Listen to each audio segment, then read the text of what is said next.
गोरखपुर से आई यह खबर सिर्फ एक घटना नहीं बल्कि समय का ऐसा आईना है जिसमें समाज, व्यवस्था और भावनाओं तीनों की तस्वीर साफ दिखती है। मंगलवार की शाम थी। गांव की हवा भी सामान्य थी।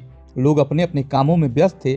तभी अचानक मोबाइल नेटवर्क से भी ज्यादा तेजी से एक खबर फैलती है। टावर पर लड़की चढ़ गई। अब सवाल यह नहीं कि टावर कितना ऊंचा था, सवाल यह है कि एक नाबालिग लड़की को अपनी बात रखने के लिए जमीन काफी क्यों नहीं लगी। कैंपियरगंज इलाके के एक गांव में एक किशोरी उम्र लगभग 14 वर्ष सीधे मोबाइल टावर पर चढ़ जाती है। न हाथ में झंडा, न पोस्टर, मांग सिर्फ एक, प्रेमी को बुलाओ और यहीं शादी कराओ।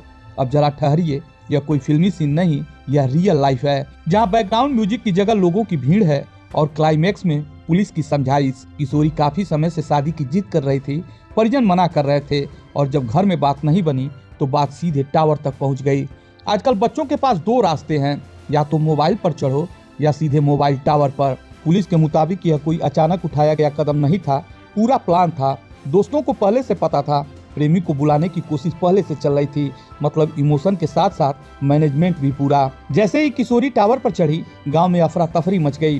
कोई वीडियो बनाने लगा, कोई सलाह देने लगा और कोई कहने लगा, अरे उतरो बिटिया, नेटवर्क पहले से ही कमजोर है। इधर परिजन बदहवास, गांव की भीड़ और बीच में एक ऊंचा टावर जिस पर बैठी थी जिद। सूचना मिलते ही कैंपियरगंज थाना पुलिस मौके पे पहुंची। थानाध्यक्ष राकेश रोशन सिंह टीम के साथ नजर आए। सबसे पहले भीड़ हटाई गई क्योंकि समझाइश कम और तमाशा ज्यादा हो रहा था। पुलिस की सबसे बड़ी चुनौती थी कानून समझाना, डर कम करना और भरोसा जीतना, क्योंकि सामने कोई अपराधी नहीं था, सामने एक बच्ची थी जिसकी सोच उम्र से पहले बड़ी हो गई थी। काफी देर तक बातचीत चली, कभी माता पिता बोले तो कभी पुलिस, और ऊपर टावर पर बैठी किशोरी नीचे उतरने से पहले हर बात का जवाब चाहती थी। गांव वाले सांस रोके खड़े थे, हर कोई यही सोच रहा था कहीं कुछ हो न जाए। आखिरकार पुलिस की सूझबूझ काम आई, समझाइश रंग लाई और किशोरी सुरक्षित नीचे उतारी गई। न कोई हादसा, न कोई चीख पुकार, बस एक लंबी सांस जो पूरे गांव ने एक साथ ली। नीचे आते ही एक और सच्चाई सामने आई।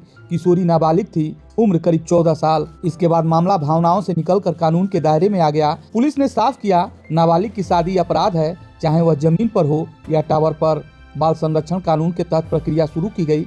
परिजनों को कानून की जानकारी दी गई, काउंसलिंग की बात हुई और हालात संभालने की कोशिश भी की गई। फिलहाल गाँव में शांति है, टावर खाली है, नेटवर्क चालू है और कहानी खबर बन चुकी है। लेकिन यह खबर हमें एक सवाल के साथ छोड़ जाती है, जब भावनाएं ऊंचाई पर पहुंच जाएं तो जमीन पर खड़े लोग उन्हें समझ क्यों नहीं पाते। गोरखपुर से यह थी एक ऐसी घटना जो ऊंचाई पर चढ़कर भी कई सवाल नीचे छोड़ गई।